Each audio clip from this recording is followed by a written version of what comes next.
So as you guys know, I've been playing 5th edition Dungeons and Dragons, and I've been live streaming those sessions for a while. And I noticed that the game is severely lacking. It's got a lot of issues which make it very difficult to run an interesting campaign. For example, the way players heal. All you have to do is to just say, okay, we're resting, and you get to throw your hit dice, and all of a sudden, boom, everyone is back up to health. So it takes away from the fear that players can experience after entering a dungeon and they're now wounded and they need to seek shelter and make sure that there aren't enemies coming down. Like, that is removed. The feats are really boring and lame. For example, I don't know why a character would really be interested in taking a feat when they can just take 2 points to increase their abilities. That's almost always a good thing. And there's these broad range of issues and many more that for me personally I kind of find it bothersome. I find it limiting. And then there's the power differences between the classes, where you can notice that some classes are really strong and other classes they're far weaker. There's an issue with balance. And these are like legitimate complaints that I think if they were addressed, everyone playing the game would benefit from it. It's not just like a group of ideologues that would benefit and feel good about it. No, like everyone that buys the game would benefit if these issues were fixed. But instead of fixing these issues, it seems that Wizard of the Coast is far more interested in doing what's easy and doing what doesn't require any work at all, which is to fix the racismus from Dungeons and Dragons. So the ideology is quite bizarre, right? Because you don't see people playing D&D and then going out and being racists. There isn't this epidemic surrounding gaming communities where people go out with tiki torches. It's kind of hilarious because it started with Dungeons and Dragons creates Satan worshippers. Like, religious people would tell parents not to allow your kids to play Dungeons and Dragons. And then it was like Dungeons and Dragons creates sexism. And if you read some of the articles, you would imagine that inside one of these stores where people gather around and play board games, you just see like a wave, a tsunami of sperm that boom, and it pushes a woman up against the wall as she is being taharushed from behind. That was the vibe when getting these articles. Like, it made it sound that sexual harassment is a huge issue within the gaming community. Now, I'm not saying it never ever happens, but like, Jesus, dude, they were making it sound like it's the biggest problem ever. Now they seem to have dropped that. Now it seems, like they don't care about it because they don't talk about it that much, but like now it's racism, right? And again, like I pointed out, like there's not an epidemic of people with ticket torches surrounding gaming communities, so they know that this is the case. And they have to spin it in a different way now. They have to say, no, you see, people are racist to begin with. But this game reinforces the racismus. It's like, I don't know, like a battery charger. Like the phone is the racismus and the game just battery charges these people. Which is kind of interesting because there's no way to disprove this. It's a statement that needs to be taken on belief. Like, they're not going to actually use the scientific method to prove that, like if you take a racist person and he doesn't play D&D, he stops being racist over time. No, they're just saying it that they're not even saying that. They say it may reinforce it. Well, may. If that's the standard we're going, then one beautiful day of May, I may have a girl looking exactly like Uzaki-chan drop from the heavens on top of me and let me suck her delicious tits. It may happen. Can you say it may not with certainty? Can you prove that it may not? I mean, it may, right? It may. So because it may, now we need to make fundamental changes to the game, which are detrimental to the very essence and the core of the game if more people would embrace these changes. And there is no poll, there is no survey, there is absolutely nothing to show that most of the people who play these games appreciate these changes or want these changes. I mean, I go on different boards and forums, and the things that I told you in the beginning seem to be complaints that all of the community has.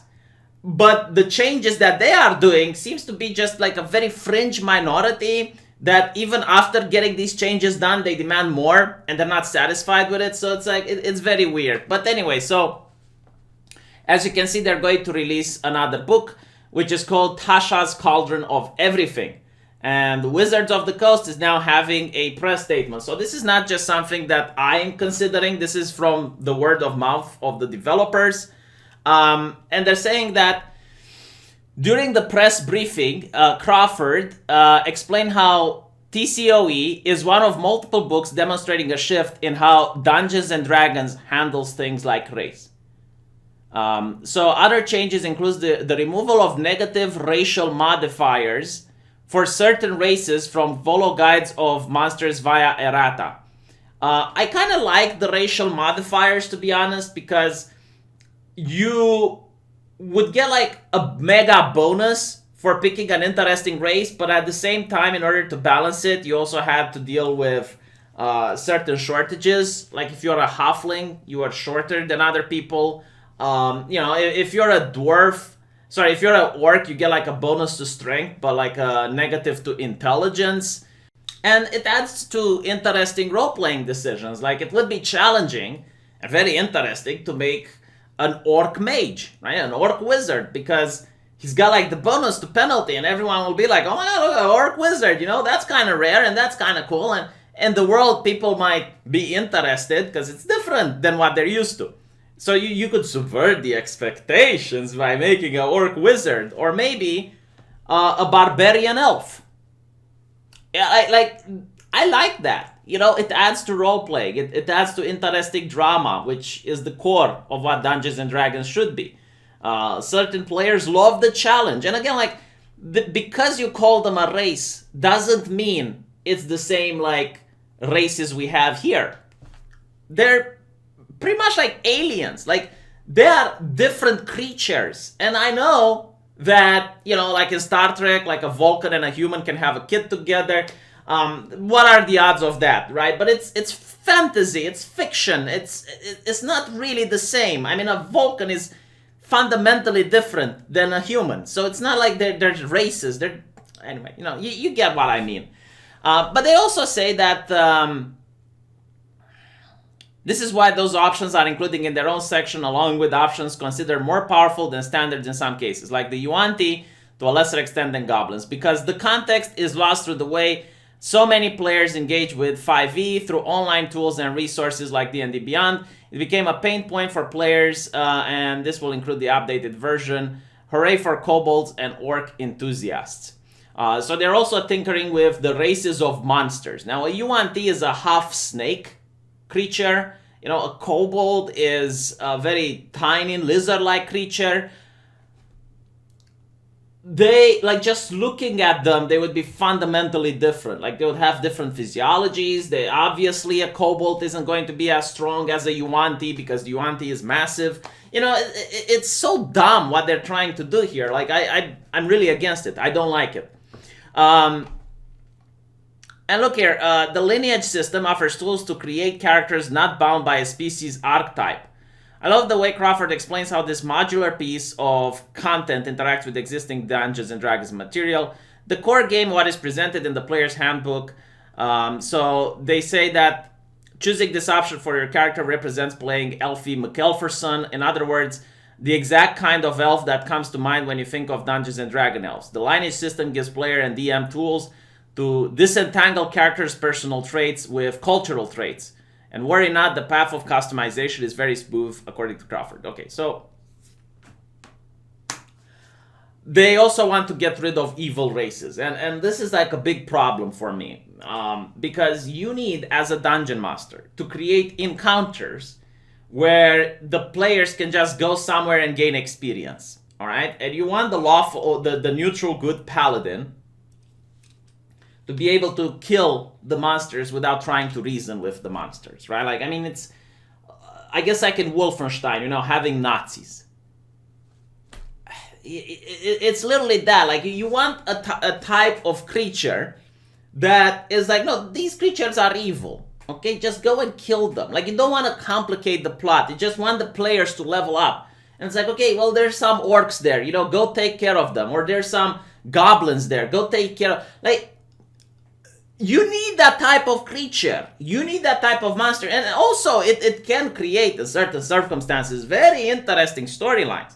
Where you go and, you send them to the goblin camp and you find some goblins that they actually want to be good. And they're like, no, well, we noticed that other camps of goblins, every time they rise up against humans and loot and plunder villages, they eventually get heroes there to take care of them. We don't want to be like that, even though we're still evil. We don't want to mess with humans because they're too powerful. You could create interesting stories, but only if you're allowed to have these races. Now, I want to point out that I understand it doesn't really matter what these people do, because you can have just your homebrewed version and you can create whatever you want, regardless of what Wizards of the Coast is doing. But my point is that look how much time and how much resources were taken away from fixing actual things that players care about, and how much was diverted into things that literally no one cares about. The orcs in my campaign are still going to be evil. The goblins in my campaign are still going to be evil. And if you don't like it, you can suck my cock. Because I paid money for that game and I get to play it however I want. How about that? It's my product. If I buy a car, I'm going to tell exactly the same thing to the car company if they come and tell me how I get to drive it and what I get to do with it. No, I purchased it. It's mine. Go fuck yourself now, And it's the same thing here. But yeah, let me know what you guys think, and I'll see you in the next video.